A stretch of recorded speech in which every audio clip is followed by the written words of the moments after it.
ప్రస్తుత కాలంలో సెల్ ఫోన్ల వినియోగం బాగా పెరిగింది. స్మార్ట్ ఫోన్లు వచ్చాక టెక్నాలజీ వాడకం మరింత పెరిగిపోయిందనే చెప్పాలి. ఏ విషయం గురించి తెలుసుకోవాలన్నా సెల్ ఫోన్ ద్వారా సర్చ్ చేసి ఈజీగా నేర్చుకుంటున్నారు. విద్యార్థులు ఆన్లైన్ క్లాసుల నుంచి సంపాదన వరకు ఈ మొబైల్ ఫోన్ ద్వారా చేస్తున్నారు. అయితే భారత్లో సెల్ ఫోన్ల వినియోగం ద్వారా కొన్ని కోట్ల మంది ప్రజలు పేదరికం నుంచి బయటపడ్డారు. ఈ విషయాన్ని ఐక్యరాజ్య సమితి జనరల్ అసెంబ్లీ అధ్యక్షుడు డెన్నిస్ ఫ్రాన్సిస్ చెప్పారు.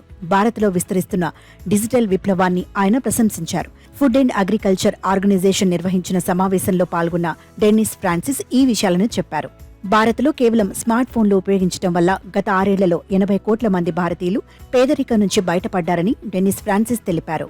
గతంలో గ్రామీణ ప్రాంతాల్లో బ్యాంకింగ్, ఆన్లైన్ చెల్లింపుల వ్యవస్థలు అందుబాటులో ఉండేవి కావని చెప్పారు.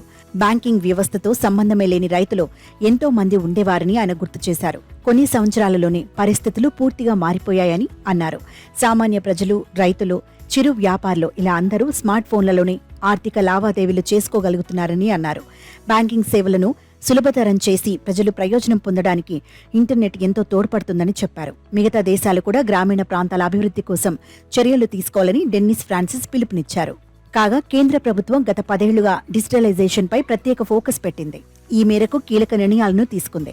నోట్ల రద్దు నిర్ణయం తర్వాత యూపీఐ డిజిటల్ చెల్లింపు లావాదేవీల్లో మెరుగుదల వచ్చింది.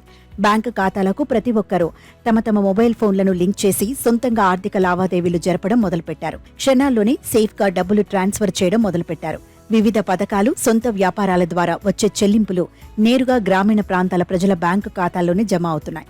మరోవైపు ఇంటర్నెట్ను వినియోగించి ఎంతో మంది తాము చేస్తున్న పనుల్లో మెళకువలు నేర్చుకుంటున్నారు.